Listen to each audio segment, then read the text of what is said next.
హమ్మయ్య! ఎట్టకేలకు ఉత్కంఠకు తెరపడింది. సుదీర్ఘ నిరీక్షణ ఫలించింది. లక్షల మంది ప్రార్థనలు ఫలించాయి. మన సునీతమ్మ భూమి మీదకు చేరుకుంది. ఇంటర్నేషనల్ స్పేస్ స్టేషన్లో 9 నెలల పాటు చిక్కుకుపోయిన నాసా వ్యోమగామి సునీత విలియమ్స్, బుచ్ విల్మోర్ సేఫ్గా భూమి మీదకు చేరుకున్నారు. ప్రపంచమంతా ఊపిరి బిగబట్టి చూస్తున్న వేళ సంతోషంగా తిరిగొచ్చారు.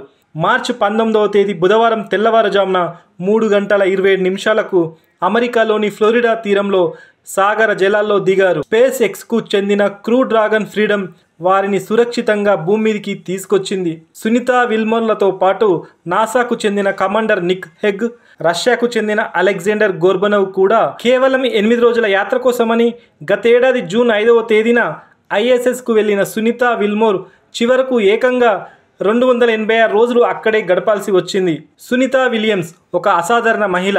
ఈవిడ గురించి ఎంత చెప్పుకున్నా తక్కువే. అవధులు లేని స్వప్నాలను సాకారం చేసుకోవాలని తప్పించే నేటి మహిళలందరికీ ఆమె జీవితం ఒక స్ఫూర్తిదాయకం. సునీత తండ్రి దీపక్ పాండ్యాది గుజరాత్, తల్లి స్లోవేకియా దేశానికి చెందిన బోనీ పాండ్యాల. అమెరికాలోని ఒహయో రాష్ట్రంలో 1965 సెప్టెంబర్ 19వ తేదీన జన్మించారు సునీత. 3 పిల్లల్లో ఆమె అందరికన్నా చిన్న. ఆమె అన్న జై థామస్, అక్క దీనా ఆనా. చిన్ననాటి నుంచి సునీత ధైర్య సాహసాలకు పెట్టింది పేరు. చిన్నప్పుడు పశు వైద్యురాలు కావాలని కలలు కన్నారు. కానీ ఆ కోరిక నెరవేరలేదు. స్పేస్లోకి సునీత ప్రవేశం అనుకోకుండా జరిగింది. అమెరికా నేవల్ అకాడమీలో తన తోటి విద్యార్థి, వృత్తిరీత్యా నౌకాదళ అధికారి అయిన మైకేల్ జే విలియమ్స్ను 1989లో లవ్ మ్యారేజ్ చేసుకున్నారు. వీరి పెళ్లికి భారత్, స్లోవేనియా దేశాల నుంచి చాలామంది బంధుమిత్రులు హాజరయ్యారు. 9 నెలల పాటు ISSలో ఉన్న సునీత అక్కడ ఖాళీగా ఏమీ లేదు. అనేక పనులతో బిజీగా గడిపారు. అంతరిక్ష కేంద్ర రోజువారీ నిర్వహణ బాధ్యతల్లో సునీత విల్మోర్ చురుకైన పాత్ర పోషించారు. ఈ కేంద్రానికి మరమ్మతులు చేపట్టారు. అక్కడ నిర్వహిస్తున్న శాస్త్రీయ ప్రయోగాలకు తోడ్పాటు అందించారు. 150కి పైగా ప్రయోగాల్లో పాలు పంచుకున్నారు. గతేడాది జరిగిన అమెరికా అధ్యక్ష ఎన్నికల్లోనూ సునీత ISS నుంచే ఓటేశారు. అంతరిక్ష తోటపని ప్రయోగాల్లోనూ పాలు పంచుకున్నారు. ISSలోని అడ్వాన్స్డ్ ప్లాంట్ హ్యాబిటేట్లో రెడ్ రోమైన్ లెట్యూస్ సాగు ప్రయోగాన్ని చేపట్టారు. తేమలో వచ్చే వైరుధ్యాల వల్ల మొక్కలు, వాటి నీటి వ్యవస్థల్లోని సూక్ష్మజీవులపై ఎలాంటి ప్రభావం పడుతోందన్నది పరిశోధించడం దీని ఉద్దేశం.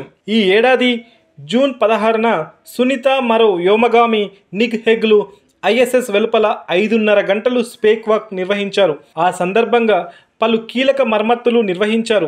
అదే నెలలో ఆమె విల్మర్తో కలిసి 5 గంటల 26 నిమిషాల పాటు స్పేస్ వాక్ నిర్వహించారు. సునీత 9 నెలలు ఉండాల్సి వచ్చినా ఏ ఒక్కరోజు నాసా కంగారు పడలేదు.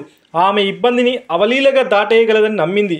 సునీతకు స్టేషన్ కమాండర్గా బాధ్యతలు అందించింది నాసా అప్పగించిన పలు ప్రయోగాలు, రిపేర్లు, క్లీనింగ్, మొక్కల సంరక్షణ వంటి విధులను సమర్థవంతంగా నిర్వహించారు. మానసిక ఆరోగ్యానికి రోజు భగవద్గీతను తప్పక చదువుతారట.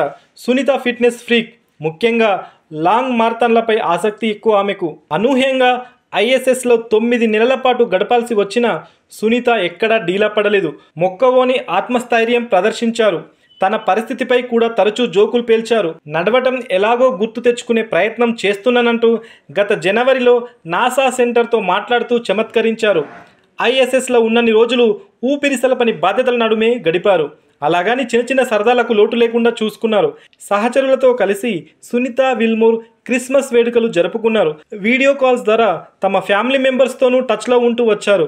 మొత్తంగా సునీత ధైర్య సాహసాలకు పెట్టింది పేరు. ఈవిడ ఒక అసాధారణ మహిళ. అవధులు లేని స్వప్నాలను సాకారం చేసుకోవాలని తప్పించే మహిళలందరికీ ఆమె జీవితం ఎప్పటికీ స్ఫూర్తిదాయకం.